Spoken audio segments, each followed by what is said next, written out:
Last time on round sailing, we left Landskrona and sailed to the island Ven in the middle of Öresund.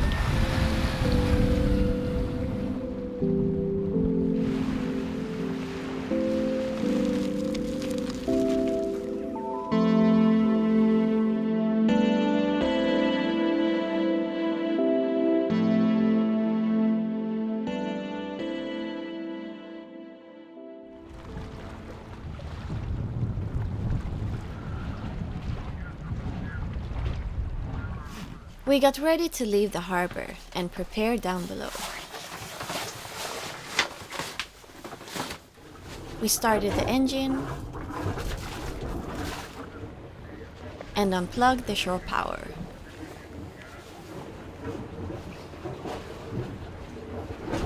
Continuing north and going all the way up to Viken today. We will do some boat projects. Almost 15 nautical miles.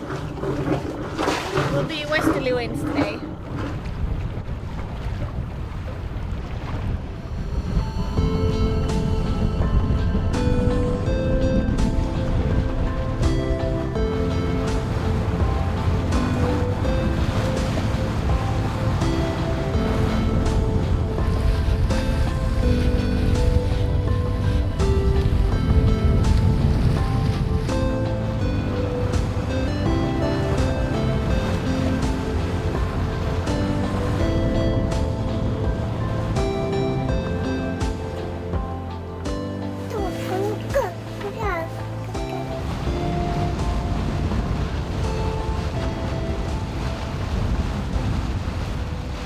We're sailing on the Danish side, really close to land actually.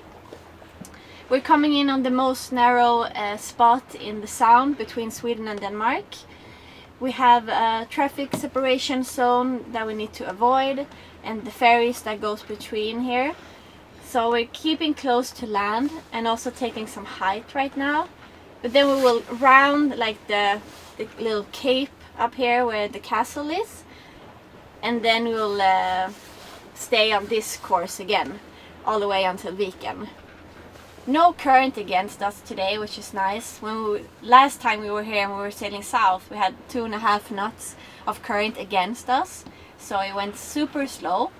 But today we're doing it with 8.5 knots of wind. Right now it's a little bit more. We do 6 knots of speed. So super comfortable sailing on a beam reach, and we have maybe 10 more nautical miles or so, and there's not much fish on the water because land is just over there. Denmark is so close but so far away, we can't go there.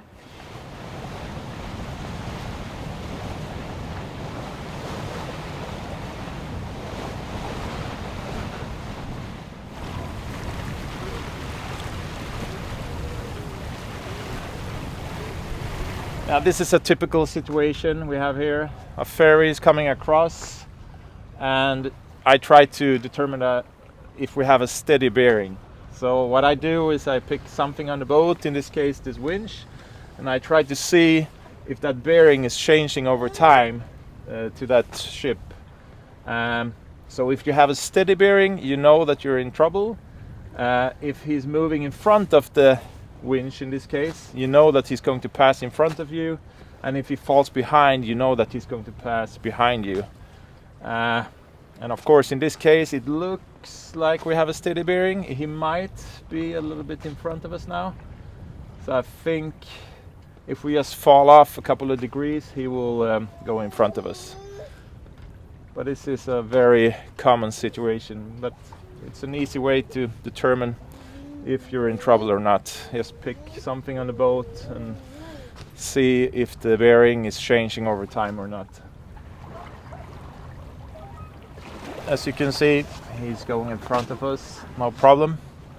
But in some cases, especially at night, it can be not so sure what you're going to do, because it's hard to determine distances and stuff like that when it's dark. So daylight makes everything a lot easier.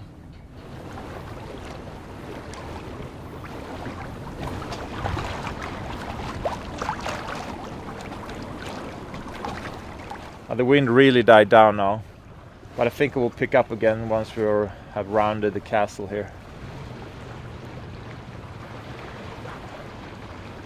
So Kronborg is the famous castle from the Shakespeare play Hamlet. It all plays out here. And I think they still, some years they've been having that play at the actual castle. And I think they had with Jude Law a couple of years ago inside the castle. It's a really nice castle inside. They have a ballroom that it's like 70 meters long by 15 meters wide and 12 meters up to the roof, to the ceiling. And they have a door going in there that it's made out of Ebenholz or Pockenholz, Ebenholz I think. And just the material for that door in today's value, just the material is, I don't know, like $200,000 or something like that. But you can't really get it anymore, Ebenholz. Kronborg Castle was also used for taking up a toll for passing here in the Sound. And it's situated in a place that it's really closer to the water. So like the cannons here could reach, I don't know, maybe not all the way over to Helsingborg, but definitely reach the ships that were trying to pass by here. So it's the perfect spot if you want to restrict ships from passing by without paying a toll.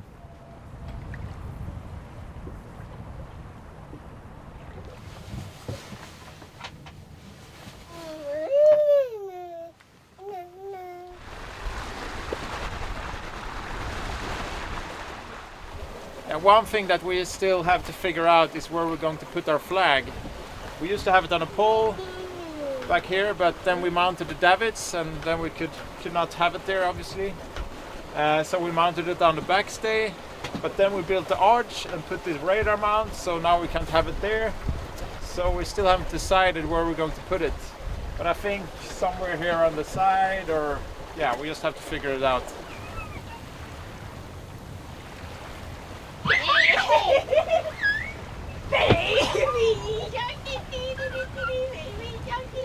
We're north of the castle and the cape, and the wind came back. Sailing on 5.5 knots of speed on close to 10 knots of wind. We have like 5 nautical miles left, so we should arrive within the hour.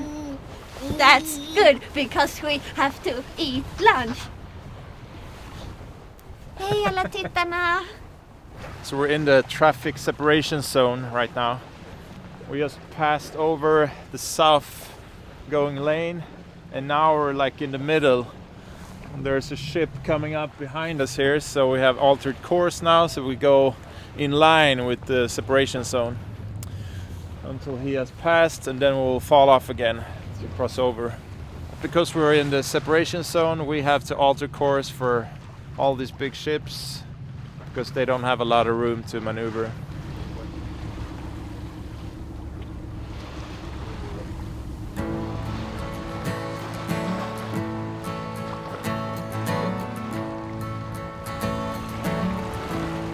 As we started approaching the harbor, we prepared the mooring lines and fenders, and then furled the sails.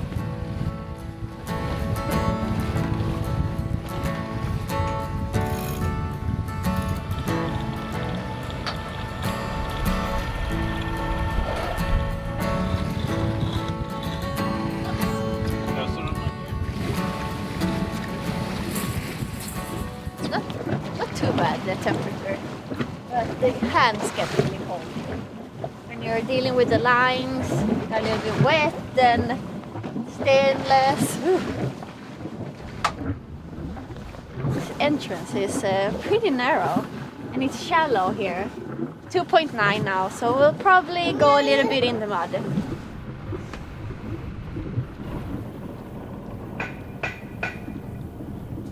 That was a really nice sail. Everything just works perfectly. Now we're here, back to doing some boat work, and maybe I forgot to tell you the reasons that we're here. The main reason is that our staysail furler is a bit too long, so we need to take that down and shorten it a bit. And Håkan, he will help me with that. It's always easier when Malin can take care of Vera and me and Håkan can do the work on the furler. And then we have the lifelines. We're going to press them because right now they're too long with the extension to the arch in the back. So we're going to shorten those and put no new end fittings on, and Håkan has the machine for that.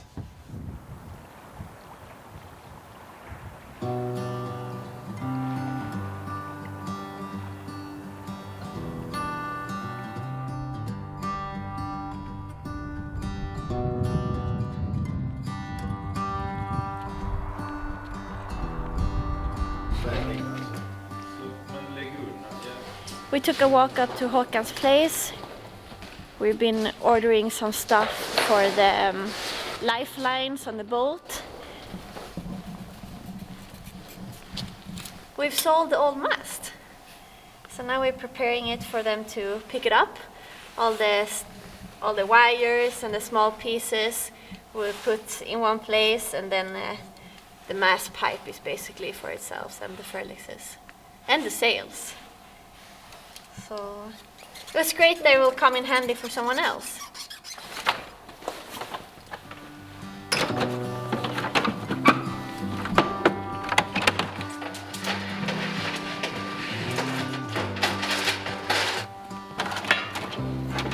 That was really great. We found a guy that needed everything, so he bought it as a package with the sails, yeah, and the whole rig. So that's convenient.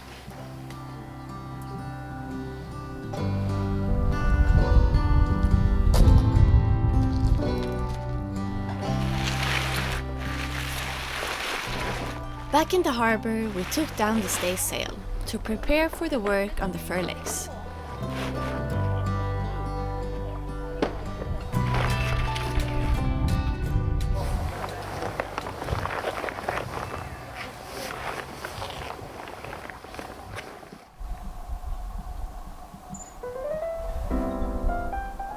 It's a beautiful morning, really calm, no wind at all.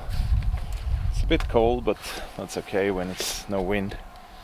And today we're going to remove the inner forestay because we need to shorten it a little bit. And the reason for that is that we can't open the chain locker at the moment.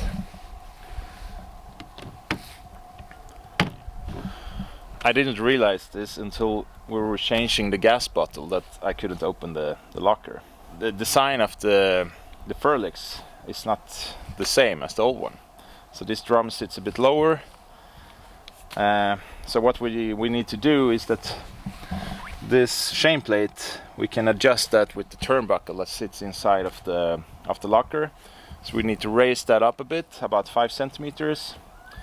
And as a consequence of that, the wire inside of the stay here needs to be shortened around 5 centimeters. So that's what we're going to do today. Yeah, Håkan is coming now actually. He's going to help me take this whole thing down. But it's the perfect day, really sunny weather, and the sun is actually warming a bit.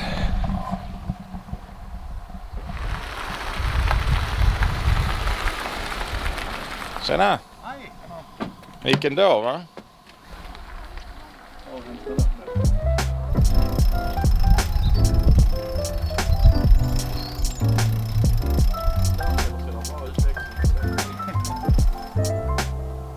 Taking down the furlix went really fast and easy.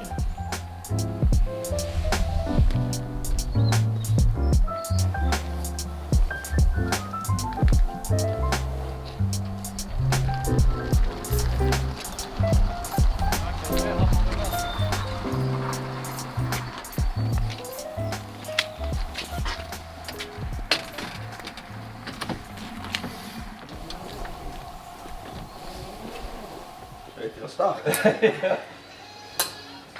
Once the Furlex was in the shop, it was a quick fix to shorten the wire and the Furlex profile.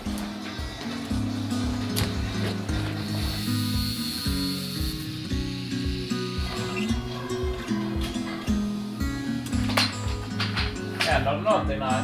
Den har fastnat på ett ställe.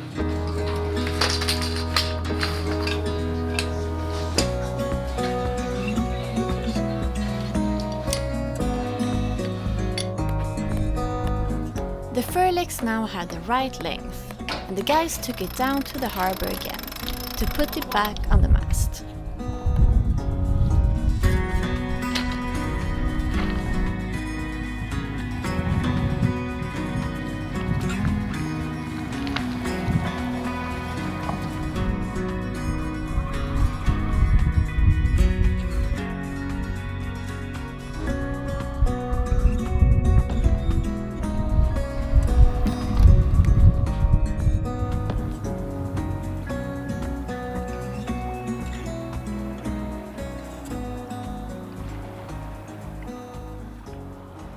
The sky was full of mackerel clouds, and the sun was shining the last few hours of the day.